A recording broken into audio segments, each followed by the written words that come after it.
तर आता जाऊयात थेट नाशिकमध्ये ज्या ठिकाणी गिरीश महाजन फार्म हाऊस वरती पोहोचले आहेत।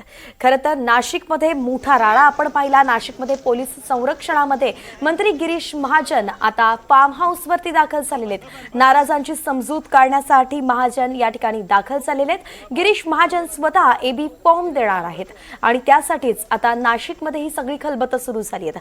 पोलीस संरक्षणात एबी फॉर्मचं वाटप केलं जाणार आहे। मंत्री गिरीश महाजन नाशिकमध्ये दाखल झाल्याची ही दृश्य आपण पाहतो। हेच ते फार्म हाऊस ज्या ठिकाणी नाराज उमेदवारांनी अगदी गेट तोडून आत प्रवेश केला होता। एबी फॉर्म साठी त्यांनी या ठिकाणी राडा घातला होता। नाशिकमध्ये पोलीस संरक्षणात एबी फॉर्मचं वाटप आता होणार आहे आणि स्वतः गिरीश महाजन हे एबी फॉर्म वाटप करणार आहेत। प्रांजल कुलकर्णी आपले प्रतिनिधी आपल्या सोबत आहेत। प्रांजल, गिरीश महाजन पोहोचले आहेत। नाराजांची समजूत काढण्यामध्ये ते कितपत यशस्वी होतील? वैष्णवी, मुळातच आपण बघितलं तर सध्याला की समजूत काढण्याची ही खरं वेळ जी आहे ती नाहीये, कारण शेवटचे मोजून 40 मिनिटं हे बाकी आहेत नामनिर्देशन अर्ज दाखल करण्यासाठी आणि भाजपमध्ये मोठा गोंधळ हा उडालेला आहे। नाराजी नाट्य हे रंगलेलं आहे।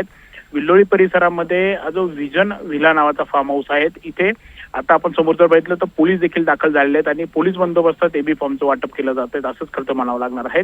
काही वेळापूर्वीच बघितलं तर इथे जोरदार राडा हा झालेला होता। ते इच्छुक उमेदवार आहेत, त्यांनी नाराजी ही व्यक्त केली होती। त्यांचा तिकीट हे कापण्यात आलं होतं आणि त्यामुळे त्यांच्या भावना यानावर झाल्या होत्या। संताप जो आहे तो त्यांच्याकडून व्यक्त करण्यात येत होता।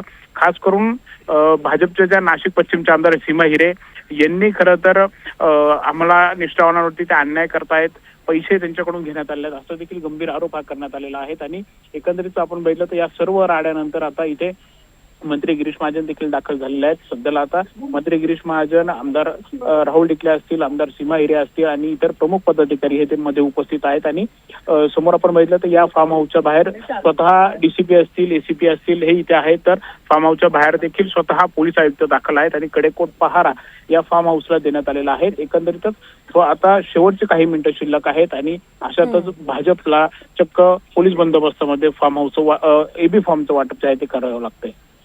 अर्थातच प्रांजल, अगदी 40 मिनिटं ज्या पद्धतीने तुम्ही सांगितलंय शेवटचे उरलेले आहेत आणि आता गिरीश महाजन या ठिकाणी आलेत, म्हणून नाराजांची समजूत काढण्याचाही वेळ नाहीये। थेट त्यांना एबी फॉर्म द्यावा लागणार आहे। पोलीस संरक्षण जरी असलं तरी नेमका आता याचा भाजपला कसा फटका बसू शकतो? कारण की एकतर युती होणार की नाही किंवा कशा पद्धतीने स्वबळाचा नारा दिल्यावरती इथे एबी फॉर्म द्यायचे आहेत, या अनेक घडामोडी जर बघितल्या तर शेवटच्या 40 मिनिटांत काय शक्यता नेमकं इथे आहे? मुळातच आपण वैष्णवी बघितलं तर कालच नाशिकमध्ये अजित पवार गट आणि शिंदे गटाची युती झाली आहे आणि भाजप स्वबळावर लढत आहेत। 122 खरं तर एकूण जागा आहेत आणि या 122 जागांसाठी भाजपकडे जवळपास 1100 इच्छुक उमेदवारांनी मुलाखती दिलेल्या आहेत। विशेष म्हणजे उमेदवारी याद्या जाहीर झालेल्या नाहीयेत, एबी फॉर्मचं वाटप करण्यात आलेलं नाहीयेत आणि त्यामुळे कुठेतरी गोंधळ उडेल हे साहजिकच होतं। मात्र या गोंधळापलीकडे जो काही भाजपमध्ये राडा झालेला आहे तो निश्चितच म्हणजे आपण बघितलं तर आजवर कधी एवढा गोंधळ असेल किंवा राडा असेल तो बघायला मिळाला नाहीये, जे आज बघायला मिळालेला आहे। आता काही शेवटची ही मिनिटं शिल्लक आहेत। भाजपला एकीकडे स्वबळावरती करता ही संपूर्ण निवडणुकी लढवायची आहे, त्यासाठी आमच्याकडे सक्षम उमेदवार आहे असं देखील सांगितलं जात होतं। मात्र शेवटचा क्षणी जो आहे तो सर्व हा गोंधळ उडालेला आहे। आता स्वतः मंत्री गिरीश महाजन इथे दाखल झालेले आहेत आणि त्यांच्या उपस्थितीमध्ये एबी फॉर्मचं वाटप हे केलं जात आहे।